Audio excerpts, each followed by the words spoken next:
ये कहानी एनी की है, एक 25 साल की ब्रिटिश जर्नलिस्ट जो पैरानॉर्मल इन्वेस्टिगेशंस पर बेस्ड एक डॉक्यूमेंट्री शूट करने के लिए लंदन आई थी। उसने सुना था कि लंदन का एक फेमस और luxurious antique hotel Langham hotel haunted है। 23 साल पहले एक डॉक्टर और उसकी वाइफ हनीमून मनाने आए थे। वो दोनों उस होटल के रूम 333 में रुके थे, पर उस डॉक्टर ने उस होटल रूम के अंदर पहले अपनी वाइफ का मर्डर किया और फिर खुद को भी मार डाला।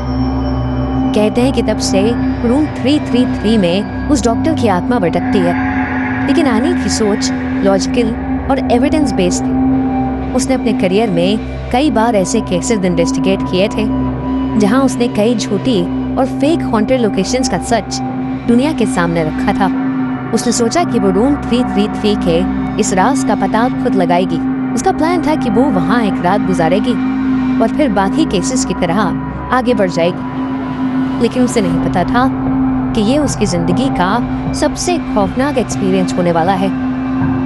लैंगम होटल की मेन एंट्रेंस से चेकिंग डेस्क तक का रास्ता सॉफ्ट कारपेटेड फ्लोरिंग और बेहद बड़ी बड़ी पेंटिंग से भरा हुआ था। अपने एक हाथ में एक सूटकेस और दूसरे हाथ में एक कैमरा बैग लेकर एनी रिसेप्शन पर पहुंची। रिसेप्शनिस्ट ने उसे एक बड़ी सी स्माइल दी, लेकिन जब एनी ने रूम 333 के लिए अपना बुकिंग कंफर्मेशन दिया, उस रिसेप्शनिस्ट का चेहरा एक पल के लिए सुन्न सा पड़ गया। उसके हाथों का मूवमेंट रुक गया। एनी ने उससे पूछा कि उसे अचानक से क्या हुआ, तो वो सॉरी मैम कहकर फिर से मुस्कुराने लगी। एनी अपने काम की वजह से कई होटल्स में रुक चुकी थी और आजकल लगभग सभी ही होटल्स चाबियों की जगह की कार्ड्स देते थे। इसलिए जब रिसेप्शनिस्ट ने एक अटपटी स्माइल के साथ एनी को एक चाबी दी तो एनी को थोड़ा अजीब लगा। पूरे होटल में काफी चहल पहल थी, पर होटल के 3rd फ्लोर का माहौल कुछ अलग ही था। पूरे कॉरिडोर में कोई नहीं था। रूम 333 कॉरिडोर के दूसरे कोने में था। उस कॉरिडोर की वॉल्स पर पुरानी पेंटिंग्स थी जिनके कलर्स फेड हो चुके थे। वॉल लैंप्स डिम थे और उनकी पीली रोशनी में हर चीज की परछाइयां कुछ ज्यादा ही गहरी लग रही थी। कारपेट काफी पुराना सा था, जैसे उसकी सफाई ही नहीं हुई है। हर कदम पर पैरों के नीचे की लकड़ी हल्की सी आवाज कर रही थी। रूम का दरवाजा डार्क पॉलिश्ड वुड से बना था, जिसमें ब्रास का एक हेवी हैंडल था। जब एनी ने वो हैंडल पकड़ा तो वो कुछ ज्यादा ही ठंडा था। दरवाजा खुलते ही एनी का स्वागत अंधेरे से हुआ। उसने अपना सूटकेस नीचे रखा और फोन की टॉर्च ऑन की और रूम के स्विचेस ढूंढने लगी। रूम का डेकोर विक्टोरियन स्टाइल का था। एक बड़ा king size bed, antique dressing table और एक फुल लेंथ मिरर जो डायरेक्टली बेड के सामने वॉल पर लगा हुआ था। उसे फाइनली बेड के पास स्विच बोर्ड मिल गया, पर जैसे ही उसने लाइट्स ऑन की, दरवाजे से एक जोर की आवाज आई। एनी चौंक गई और बहुत धीरे से पीछे पलटी। उसने अपना सूटकेस दरवाजे के बाहर रखा था और वो लुढ़क कर गिर गया था। उसने सूटकेस बेड के पास रखकर अपना कोट उतारा, बैग अनजिप किया और अपना रिकॉर्डिंग सेटअप निकालना शुरू किया। हर चीज सिस्टमैटिकली, पहले ट्राइपॉड, फिर कैमरा और फिर माइक सेटअप कर दिया। शाम ढल चुकी थी और रात होने लगी थी। एनी ने अपने लिए एक सैंडविच ऑर्डर किया और कमरे के एक कोने में पड़े सोफे पर आराम से बैठ गई। नवंबर का महीना था, इसलिए एनी को थोड़ी सी ठंड लग रही थी। उसने अपने रूम के फायरप्लेस में एक छोटी सी आग जलाई और अपने लैपटॉप पर होटल रूम की गोस्ट साइटिंग्स पर रिसर्च करने लगी। उसका प्लान सिंपल सा था। वो उस रात रूम को रिकॉर्ड करेगी और अपने एक्सपीरियंस को रिव्यू करेगी। उसने सारा इंतजाम कर लिया था। कैमरा रोलिंग था, माइक ऑन था और एनी इंटरनेट की दुनिया में खो चुकी थी। उसे भी पता नहीं चला कि कब उसकी आंख लग गई। कुछ देर बाद एनी के दरवाजे पर एक नॉक हुई और एनी की नींद खुल गई। नींद में एनी को कुछ समझ नहीं आया, पर तभी वो नॉक की आवाज फिर से आई। इस बार एक आदमी की आवाज के साथ, योर रूम सर्विस मैडम। लेकिन एनी ने तो सिर्फ एक सैंडविच मंगवाया था जो बहुत पहले ही डिलीवर हो गया था। कंफ्यूजन में एनी उठी, शायद किसी और का ऑर्डर उसके रूम में आ गया था। एनी ने दरवाजे के पीप होल से बाहर देखने की कोशिश की। बाहर एक बटलर खड़ा था। उसके हाथ में एक ट्रे थी जिस पर एक प्लेट रखी थी और वो एक बड़ी सी लिड यानी एक ढक्कन से कवर्ड थी। एनी ने दरवाजा खोला और उस बटलर से कहा कि उसने कुछ ऑर्डर नहीं किया है, पर उस बटलर ने कहा कि वो एनी का ही ऑर्डर है और उसने ये कहते ही प्लेट के ऊपर से लिड हटाई, जिसे देखकर एनी के होश उड़ गए।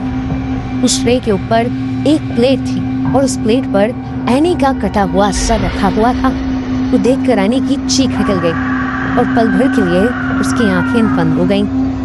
जब एनी ने फिर से आंखें खोली तो वो बटलर हवा में कहीं गायब हो गया था और पूरे कॉरिडोर में उसके अलावा कोई नहीं था। एनी को कुछ समझ नहीं आया। एनी ने तुरंत अपने रूम का दरवाजा बंद किया और अपने कैमरे की रिकॉर्डिंग चेक करने लगी। उसके कैमरे का कार्ड करप्ट हो गया था। ये कैसे पॉसिबल था? सेटअप के टाइम एनी ने सारे डिवाइसेस क्रॉस चेक किए थे। उसने अपना वॉइस रिकॉर्डर चेक किया, उसमें भी कुछ रिकॉर्ड नहीं हुआ था, ना ही नॉकिंग की आवाज और ना ही उस बटलर की, सिर्फ दरवाजा खुलने और बंद होने की और एनी के चीखने की आवाजें रिकॉर्ड हुई थी। उस समय रात के 1 बज रहे थे। फायरप्लेस में आग अब भी जल रही थी और उस कमरे की ठंड बढ़ती ही जा रही थी। एनी को कुछ समझ नहीं आ रहा था, इसलिए वो बेडरूम में गई और अपना मुंह पानी से धोने लगी। तभी उसे अपने सामने शीशे में कुछ बेहद भयानक दिखा। उसके ठीक पीछे एक डरावना सा आदमी खड़ा था जिसके लंबे लंबे नाखून थे। ऐसा लग रहा था कि उसका चेहरा सड़ चुका है। उस आदमी ने विक्टोरियन एरा के कपड़े पहने हुए थे जो जगह जगह से फटे हुए थे। ऐसा लग रहा था कि वो वही डॉक्टर है जिसकी कहानी एनी ने पढ़ी थी। उसके हाथ एनी की ओर बढ़ने लगे, मानो वो एनी का गला दबाने वाले हो। लेकिन एनी जैसे ही पलटी, उसने देखा कि वहाँ कोई नहीं है। एनी को अब बहुत डर लगने लगा था। उसे लगा कि अब उसका उस रूम में रहना सेफ नहीं है। उसने जल्दी से अपना सामान पैक किया और रूम से बाहर निकलने लगी, पर अब रूम का दरवाजा खुल ही नहीं रहा था। ऐसा लग रहा था कि जैसे किसी ने एनी को उस कमरे के अंदर लॉक कर दिया है। तभी उस रूम 333 की सारी लाइट्स फ्लिकर करने लगी। उन फ्लिकरिंग लाइट्स में एनी को वो भयानक आदमी फिर दिखाई दिया। उसका पूरा शरीर सफेद था और उसकी आंखें पीली। वो आदमी अब धीरे धीरे उसके पास आ रहा था। तभी एनी जोर जोर से मदद के लिए चीखने लगी।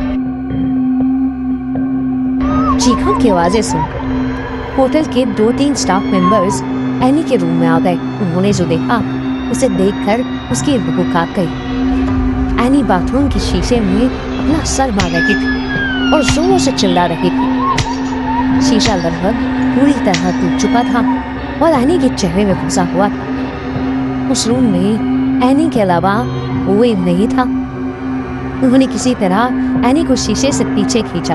एनी पागियों की तरह चीख रही थी। स्टाफ ने उसके हाथ पैर पकड़ लिए और कुछ ही पलों में एनी बेहोश हो गई। जब उसे होश आया तो वो होटल के मेडिकल रूम में थी। उसने अपने साथ हुआ पूरा किस्सा बताया। उसने कहा कि वो भयानक दिखने वाला आदमी उसका सर पकड़कर बार बार उसे शीशे में मार रहा था। बाद में उसे एक होटल स्टाफ से पता चला कि वो डॉक्टर की आत्मा ही थी, क्योंकि उसने अपनी बीवी को भी बिल्कुल इसी ढंग से मारा था। इस इंसिडेंट के बाद एनी ठीक तो हो गई, लेकिन वो शायद ही कभी होटल लैंगडन के उस हॉन्टेड रूम 333 को भूल पाएगी।